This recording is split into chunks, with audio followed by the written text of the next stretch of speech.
So we went from this craziness, having wasted all the money on Facebook ads and being literally like drained, to saying, you know what, we're going to translate what worked in the offline world and we're going to bring it to the online world.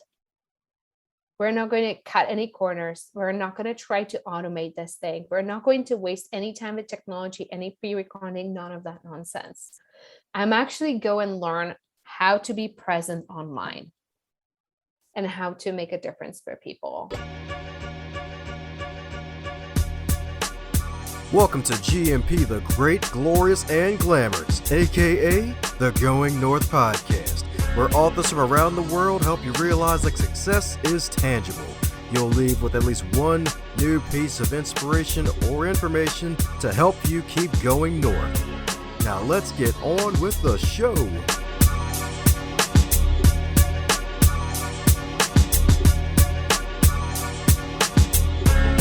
Today's episode is sponsored by yours truly, Dominic Dom Brightman's wonderful book, Stay the Course, The Elite Performer 7 Secret Keys to Sustainable Success. Grab it on ebook, audiobook, or paperback book and share it as a gift to your friends, family, heck, even no matter what season it is, for that wonderful person in your life that needs to advance their next level in their career or just needs a quick pick-me-up to get through their day and beyond to thrival level. Now let's get on with the show. And today on the Highlight Reel Builder for Authors, known as GMP, the Great, Glorious, and Glamorous, we got another super special, awesome human for you today on the Going North Podcast, because today's guest, my goodness, she's a walking powerhouse indeed, y'all. That's right, she's an executive coach for entrepreneurs, business coach, motivational speaker, marketing strategist, and my goodness, this wonderful lady right here, my goodness, she went from being a single mom on food stamps to a multiple seven-figure business. So let's give it up for Miss IP herself, the real IP address you're going to need in your business, the one and only Iva Paleckova. How you doing today, Iva? I'm doing so good. You're so funny and you're so clever. You're so witty. I'm like, I can't keep up with you. I'm like, what? Like, what? Where's he now? Like, wow. Wow. Oh my goodness. It could be like a rap song here, right here. It's just so cool. So cool. But here we are. Thank you for having me. Oh, yeah, that's right. Set your initials are IP. I'm like, oh, yeah, that's IP address right there. I'm going to fit that in somewhere. The IP address for your business. Yep. Let's talk about that.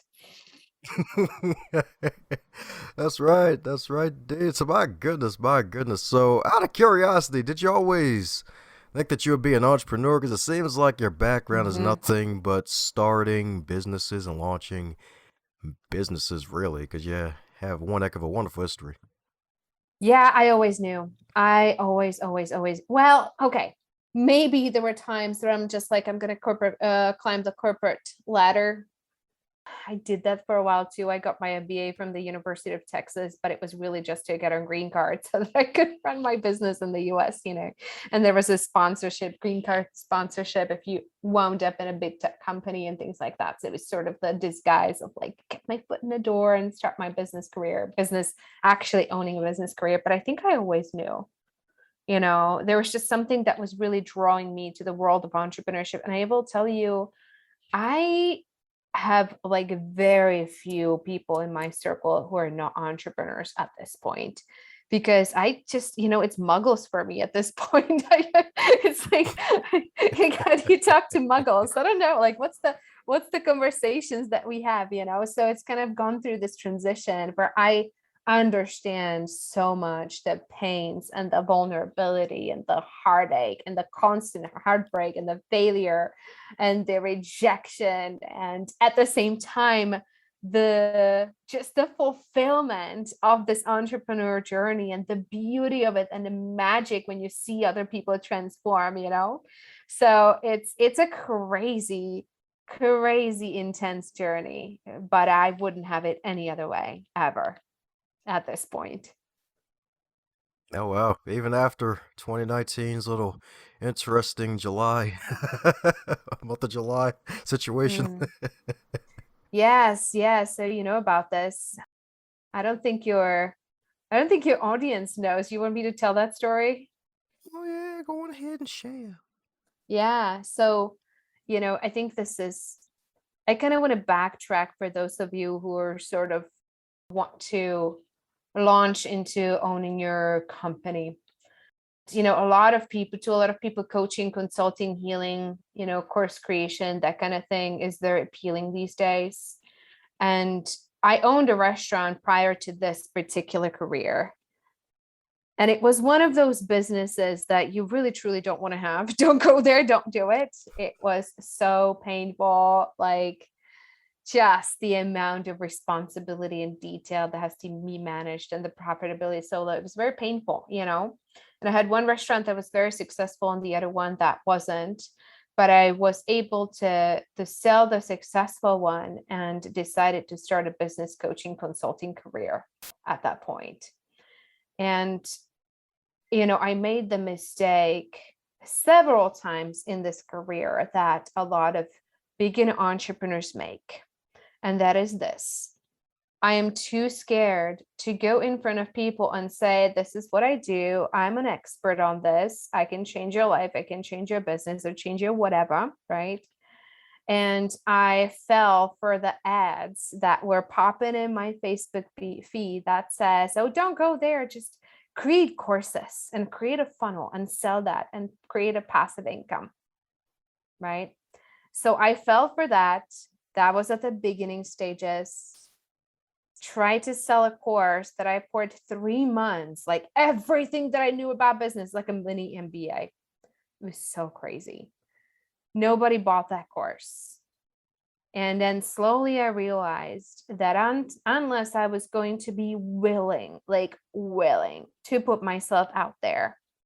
And I was not a public speaker at all. When I owned my restaurant, I will tell you, I was so scared of people. I would literally never talk to them. I would not even talk to my guests. I would like hide in a dish, but I would rather wash the dishes than go talk to them, because I'm like, I don't want to impose on them right now. They just want to eat their food. They don't want to talk to anybody. Why would they want to talk to me, right? And then I would have to go to networking events to promote my restaurant. You know how I was in these networking events?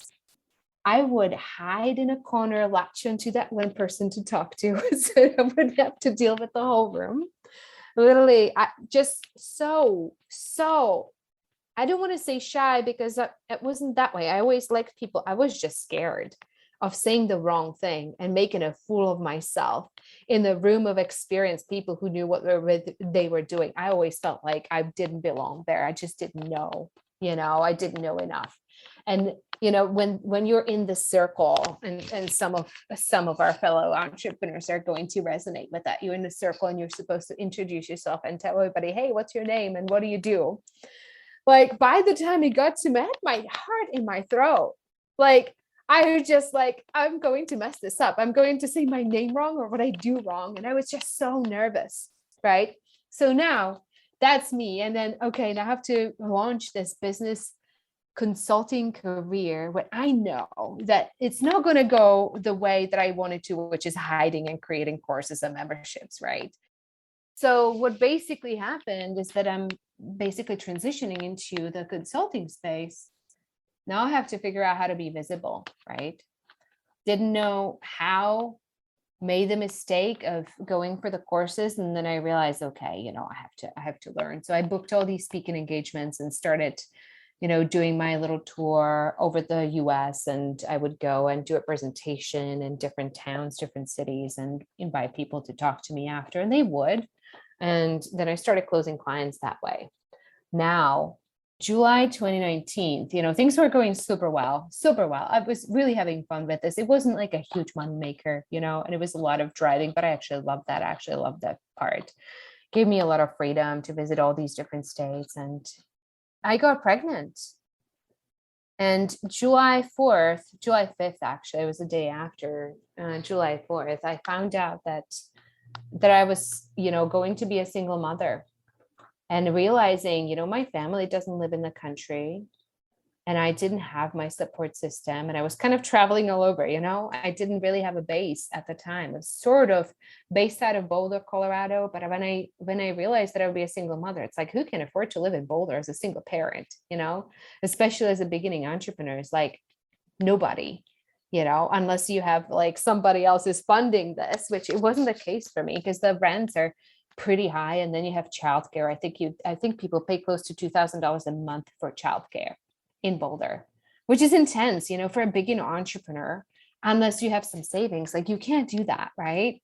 So, the realities of entrepreneurship is that it's very scary sometimes financially. And so I was pregnant. I had to cancel all the speaking engagements and I moved to Pueblo, Colorado, which is, not the most glamorous place in Colorado, to tell you the truth. It's like the place where you live when you don't have the money. Just the rent is cheaper. It's not the glamorous place. But I didn't know anybody there, right? So I'm there like without the entrepreneur community, without any support. And I'm like, okay, what am I doing here? So mistake number 2, we're going to go back to digital online course creation, right? Again, making the same mistake, right? Again. Because I felt, and we fall for this magic bullet, like somehow we find the right business partner or the right coach or the right salesperson to sell our course, or do the digital path that's going to save you from yourself, and you won't have to be vulnerable or visible or deal with all the human emotions that show up. That's going to save you. It's going to help you build that amazing business, right? Of course, it didn't happen. Right? It was the same thing. 3 months of building the course that nobody bought. Well, 2 people bought, but it was a $57 course. So it's not a lot of revenue coming in, and I ran out of the money. I spent all the money that I had saved up on Facebook ads at that point. And I think it was 6th or 7th month of pregnancy. I was down to $700 on my account. No savings for maternity leave, right? And I've kind of abandoned the idea of trying to get child support because the gentleman I was with took off and I never heard from him since, right? So there was this do I go and try to get more money from the government or somebody else? Or do I say, you know what? No, because you can spend all your time saving the little bit of money that you have, or you can just cut yourself off from that reality completely. And we all know this, like we, especially, when we're on a mission, and for parents, like we have that fire. If we want to, we will create magic on earth.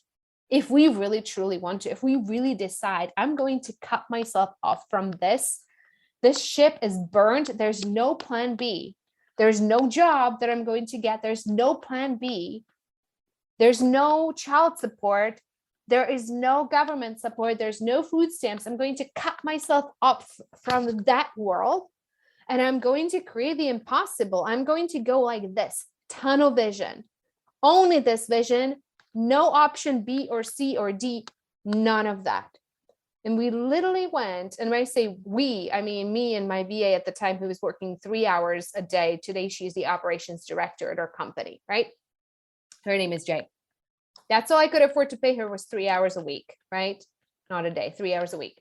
So we went from this craziness, having wasted all the money on Facebook ads and being literally like drained, to saying, you know what, we're going to translate what worked in the offline world and we're going to bring it to the online world. We're not going to cut any corners. We're not going to try to automate this thing. We're not going to waste any time with technology, any pre-recording, none of that nonsense. I'm actually go and learn how to be present online and how to make a difference for people. I'm not going to learn all the social media platforms. I don't even know. If you're so much cooler than me, you probably know how these, I'm not like Instagram. Somebody on my team does it. I don't even know. I couldn't even tell you how to share a post on Instagram. TikTok, I just downloaded it the other day and I literally could not figure out anything on that. I'm like, I can't. This is I'm kind of that way, but it's not even about the technology and the understanding of the social media platforms, right? And I'm just it just went above my head. But it's about finding one place where you can show up and you can be real and you can deliver real value and you can start sharing your story and you can start making a difference for people, and we started doing that, and we started holding free virtual events We call them the 7-day virtual retreats, which we did over and over and over and over until I learned how to actually do them and how to teach and how to be on camera. And we went from the first one, which made almost no money at all, to the biggest one, which was $560,000 in revenue over 15 months. And it was literally just taking one thing that I didn't know how to do, that I kind of barely just made it through, and saying, okay, but I'm going to master, I'm going to learn this. I'm going to learn how to be an effective teacher on camera, how to present my content in a way that really makes a difference for people, that is actually like getting their wheels turning and being like, okay, I get it. I've been sleeping. It's time for me to wake up. It's time for me to stop pretending that I'm going to get any success from the hiding and working on my banners and, graphics and my website. And I'm actually going to show up. And that was it. And we started just getting a bunch of clients, all helping them with their business and all that, so there's the phase one of my journey. You have to be visible. You cannot hide. You have to show up, and you have to have a system to do that. The second part of this journey happened when we actually hit the $1 million mark, and then I burned out. Because and this is everything that I teach has to do with that moment. So in my coaching career, I have seen two camps of entrepreneurs. And before I tell you what they are, I will tell you we all have one thing in common. Building a business is emotionally difficult. It's emotionally difficult.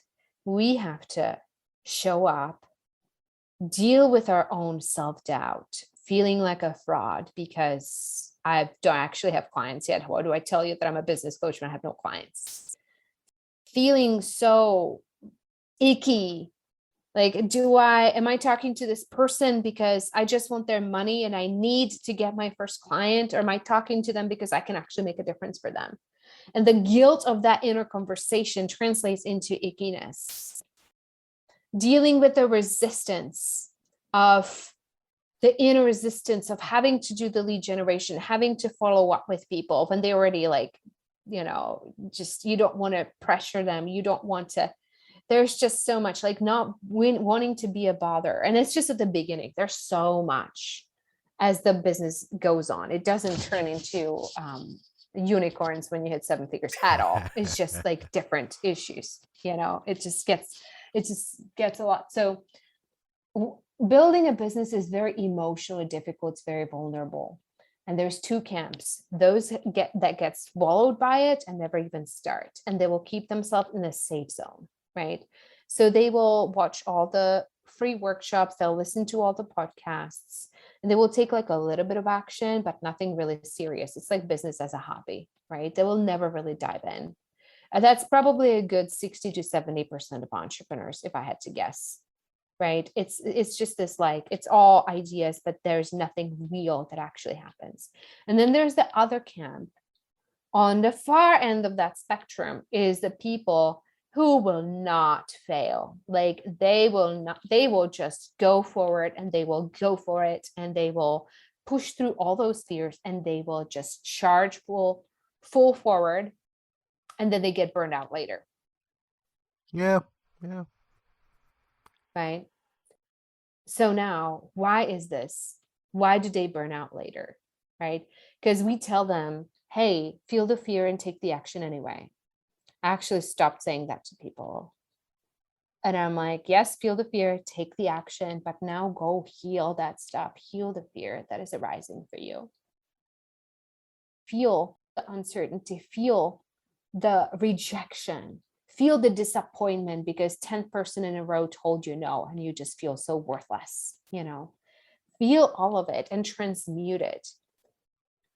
Allow yourself to process this and transmute it into your superpowers, which is what I teach. There's 6 superpowers that I teach that people sort of have to adopt. One of them is resilience, being able to transcend everything that shows up. And as you do, if you just take the action, you're going to get burned out later because the resistance is going to eat you up later. It's just going to swallow you.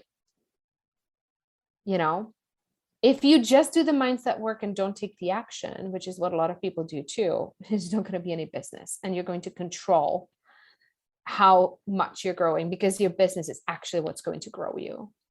Makes sense? It's literally like, it's your medicine. So you let the business, you go in and you hit your limits. You know you're going to hit them, but then you transcend them. Then you work with all the resistance that shows up. So to me, the recipe for building a business really is, there's three things, right? Number one, have a plan.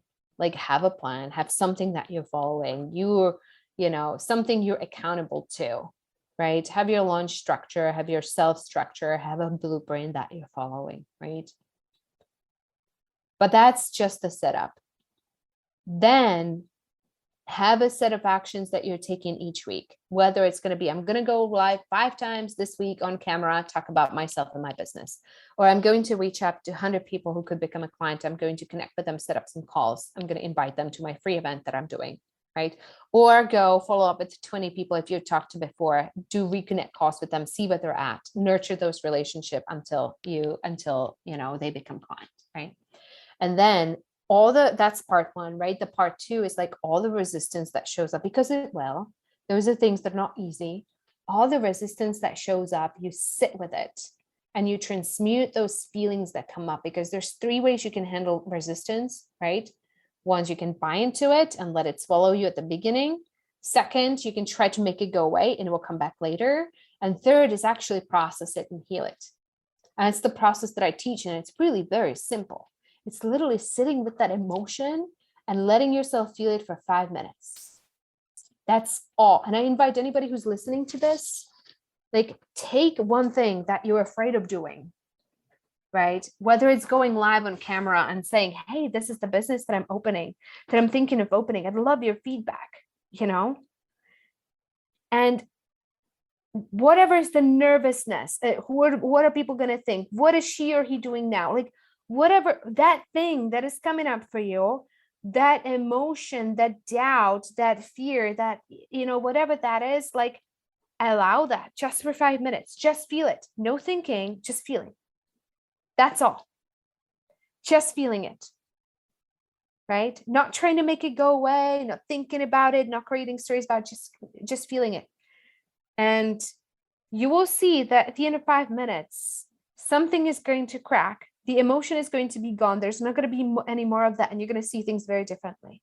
And you're going to be free to go on the camera and share about your business, right? And when we build our business this way, I've done this with clients so many times.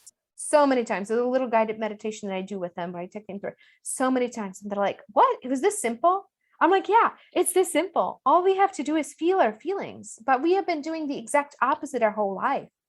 You see, we've been trying to make them go away. And it gets worse, because they're still in the background. They're just screaming, but they're screaming in the background, right? So this is the first time when we actually allow ourselves to, like, allow and welcome all these feelings just for 5 minutes. That's all you have to do. They actually don't need to hang out. They go like, okay, I've been heard. Okay, I'm going to go away now. That's it. So that's my business building recipe. There you go. A nice shiny entrepreneur cake. That's right. With all the Iva icing, y'all. That's right. That's right indeed. That's right indeed. She's got it covered indeed. And it's really interesting, especially hearing quite a few of your past interviews where you mention how business building is actually, in a way, developing your spiritual side as well, because it will test you on all of those fronts as well, especially the emotional pace as well, especially considering with a lot of folks, some listening may have family, some may have, or some may be just solo, and just really having to balance all that and just knowing what to do and just really tapping into, I guess, in a way, tapping into those true emotions, really setting aside that time for those 5 minutes, because that's the first time I've really heard it mentioned that way before, and it's just really feeling those emotions for those 5 minutes, then letting go and just really going on to what's next. So, what led to that discovery? Was it a practice you had for years, or did it just come to you through discovery at a seminar or something? Or, Yeah. Do you want the honest story? oh, sure. Yeah. So there's a few different people that teach that. My first teacher was Dr. David R. Hawkins, who taught what's called the letting go method. He wrote books on it. And that was the first time I started experimenting with it. But he's more of a, he's more good at describing things, but not necessarily like the practical implementation of things. He was more in the head, mind sort of pathway guy. And there's Sedona Method, Ah, yep. which I came across, and I love the Sedona Method so much. I do it a little bit differently because mine's a little bit shorter version and do different things with it. But I started practicing that, and then there was my Psychedelic Journeys, which is a little different. I'm hesitant to talk about this because so many people think of psychedelics as having an experience. I'm going to go drink an ayahuasca, or I'm going to take some mushrooms. I'm going to do iboga or whatever. And because I want to have a spiritual experience. And my work with the medicine is completely different. What the medicine has done for me is help me release it. Literally, we all have traumas from this lifetime, as well as, ancestral trauma that gets passed on, and this and that or the other. And every time in our life when we couldn't feel those feelings in our childhood, maybe we were being bullied, or maybe we had an aggressive parent, we could not feel the hurt and the unfairness and the injustice and the betrayal of that because we were scared. And we needed to do whatever we could to protect ourselves. So we disassociated in that moment, right? What that happens is that all the betrayal, all the shame, all the hurt it got repressed, and it got stored in our body, right? And it's still, it's there. And so this is where the plant medicine has come in for me. That, the emotional release that I talked to you about a few minutes ago, that's at the conscious level, right? That's with the emotions you have. And then, the plant medicine started showing me the repressed emotions that I didn't even know I had. Like, it was vaguely familiar, like, oh my God, I know this is mine, but wow, there's so much. And it just starts pulling things out of you so that you can be free of them, because they're deep, buried very, very deep within you, right? But they're still there. It's still managing, it's still running you. Now you have all these protective mechanisms and all the things you do so that you don't have to ever experience this again. And we don't even know we're doing it, right? So on this entrepreneur journey, one of the superpowers that one has to develop is having your own voice and share it freely, right? Just like just have that, like, I can just communicate. I can just, whatever comes to me, I'm just going to let it out of my mouth without trying to sound like somebody else, without sounding weird, without, copying somebody else's voice or whatever that is, right? But, in order to do that, we need to release all that is holding us from being that, right? All this need for approval, this need for validation, and all this other stuff, right? So for me, the plant medicine has also taught me how to do this outside of plant medicine, that I could actually go and dissolve my own feelings and emotions at will, whenever, wherever, whenever I could find 5 minutes, between sessions with clients. Actually, while I was on a call with clients, I could just let them talk about something and like just go within just for a few moments and dissolve something, So yeah. Oh, okay. Well, definitely sounds interesting indeed. So wait a second. So going in while you're with coaching clients, while they're usually giving up some information or sharing their stories, you would go in so that way you can get more clarity. Is that, am I hearing that right? No, it's more like go within myself and dissolve something, if that makes sense. If I'm being triggered, like if I'm in a conversation with somebody and I'm being triggered by something they said, you know, I either can react and just buy into it, or I can make it go away and like store it for later.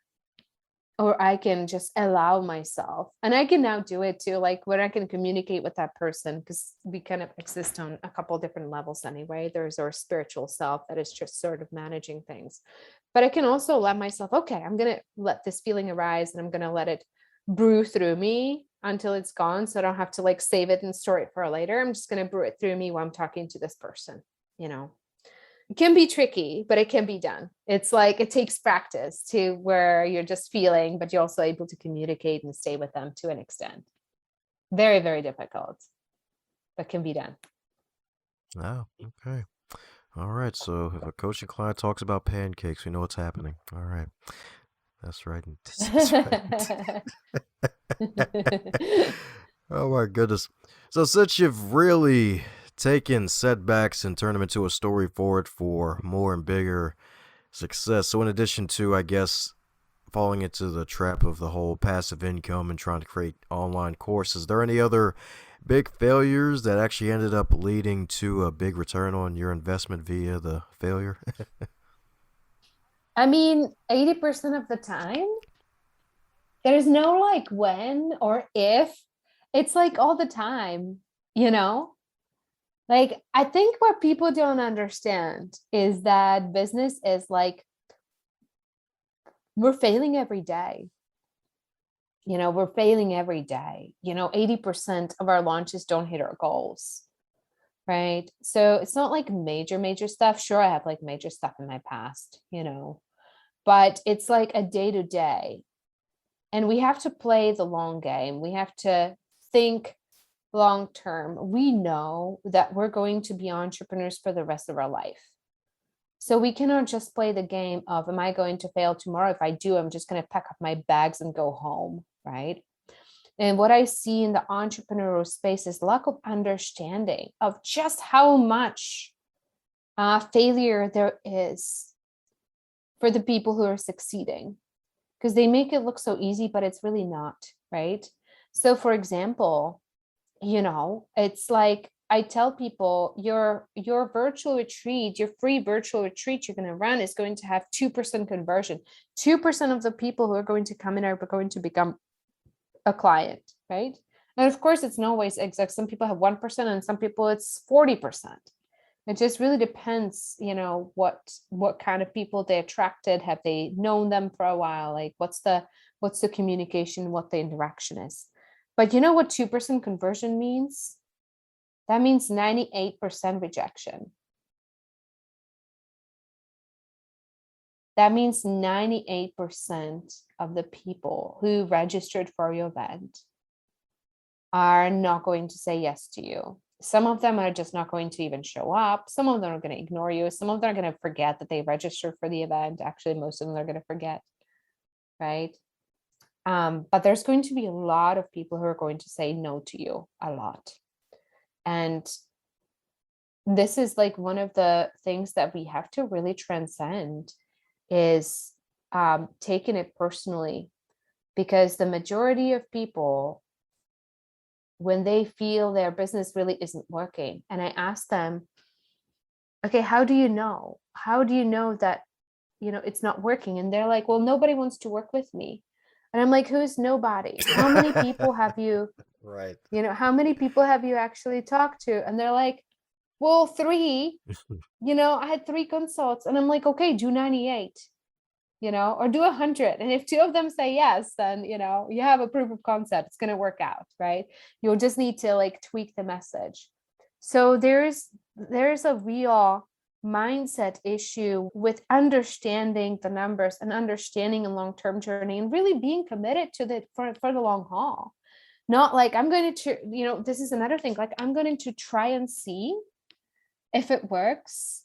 I'm going to give it like 2 weeks on this platform, and I'm going to put out a bunch of content. If I don't see anything, then I'm going to go throw the next spaghetti on the wall to see if that sticks, right? So it's really like having a plan and saying, okay, this is the path that I'm going to follow, but also I'm not going to give up at a first sign of trouble. I'm going to take the lesson. I'm going to process emotionally the disappointment and all of that, but I'm also going to learn, right? So for me, when we started doing the virtual retreats, I really didn't know how to teach. I didn't know how to pitch my service. I didn't know, I'd never even, I didn't know how to do a live stream on Facebook and whatnot. I was so nervous. So it is really a journey of learning and improving every single day, right? So that you can really be effective on camera or, on those consults or as a coach or as a consultant. So you can really deliver those results to your clients. It's all practice because we all kind of suck at the beginning, we all do. One of my coaches told me, you're not succeeding because you're just not that good at yet. And I'm like, cool. I'm just not that good at yet. I'm just going to get better. That's it. There's no shame. I'm just not that good at yet. Period. End of story. Let's just move on. Let's get better. Let's have fun with it. Let's have fun with the process instead of this immense pressure. If I don't succeed in the next 6 months, then, I'm just going to pack up and get my job back. It's no. We start working on ourselves, emotionally, internally, but also on our skills so that we can be better. So I'm talking about, indeed. And perfect mindset to have, indeed. The yet mindset. It's hey, not good yet, but hey, that means I'm going to get better in the future, indeed. Well, I had a couple other questions planned, but in the interest of time, I'll just go to the usual closing question. So if you're to wake up tomorrow, you're at 25 again, but you're in the current year of 2022 with all of your knowledge and experience, what advice would you give to yourself? Wow. Start it's so obvious. So obvious. Start the spiritual journey now.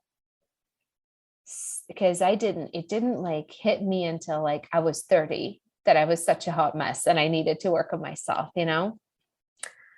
start it now, start it today, a really in-depth personal healing journey, because it is a long journey. Just like building a business, right? Start today. Go on a retreat, drink some psychedelics, go do some Sedona Method, go do whatever it is, the Hoffman process, the landmark forum, whatever it is, start working on yourself now if you haven't, but take it seriously. And by working on yourself, I do not mean entertainment with essential oils, crystals, and tarot decks. That's what I don't mean. That's not spiritual work. That's fun. That's entertainment, right? But the hard spiritual work is when we look ourselves in a mirror every single day and with the intention to see the truth, to dissolve the archetypes, the paradigms that no longer serve us, so that we can show up more fully, more free, more expressed, more loving, more connected, with more compassion for human beings. So, and at the same time, now having said that, it's kind of a BS advice too, because I think we have to get to a certain point in our life and accumulate enough suffering, right? To where it's okay, I can no longer tolerate this. I have to start working on myself, and kind of the more suffering that you accumulate, it's the darkness, it's what's going to transmute into the love and the light. So the more darkness one goes through is also going to transmute to more light too. So it's all perfect as it is. When you think of the big hearted, somebody with really big heart in your life, and you just love being around them because they have such huge heart. They just love you. They just love you. They just accept you no matter what. And those people, if you went to their past, there was a lot of pain. There was a lot of unconscious years where I had no idea who they were and they hadn't started the journey, right?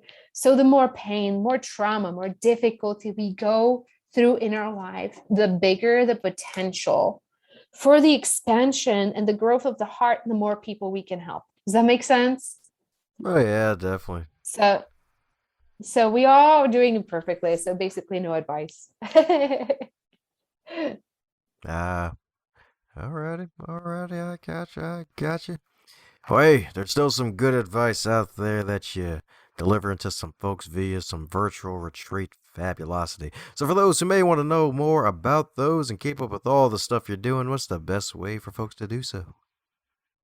Yeah, absolutely. Two things: podcast, The Break Free Show on iTunes. Number two, we do a training almost every week, sometimes every other week right now, called the Break Free Process. It's a 90-minute training when you can come and experience the transmuting of the negativity so that you can sort of turn one of those things that are holding you back into superpower. I'm actually going to walk you through the technique that I mentioned, and it's a lot of fun. The way you sign up for that is that you go to leadersbreakfree.com/workshop and to see if we have any coming up in next week. I know we have one tomorrow, but it's probably too late for tomorrow. But we'll have one again in a couple of weeks. So I would go and show up, and we do some really fun things and self-discovery of the different blocks that hold us back. Sweet. Well, there you have it, folks. Check out all that wonderful, good stuff indeed. Check out our podcast, too. Forgot to mention that in the beginning. That's right. She's really a Jill of all trades, y'all. That's right, indeed. She does a lot, y'all. That's right, indeed. That's right, indeed. She's got 5 cherries on top. That's right, folks. 5 of them, not just one, just 5 of them. Any parting words before we close up shop, Eva? No, I'm just so thank you so much for your time. Thank you so much for having me here. I really appreciate your generosity and just who you are and your sense of humor. and, and just, being who you are, you're just silly. You're just you're just like, okay, here's me, you're gonna be who I am. And I just love that. So thank you. How's it going, my friend? I'm so glad you made it to the end. That shows that you are an uncommon finisher, and I am so grateful for you sharing your ears, your attention, and your time to this wonderful podcast. To do something that'll take yourself to the next level, and for everybody else involved in this wonderful program, share it with at least 3 people in your network so that way more folks can not only catch the fire that is on this podcast, but can also be inspired to be their best.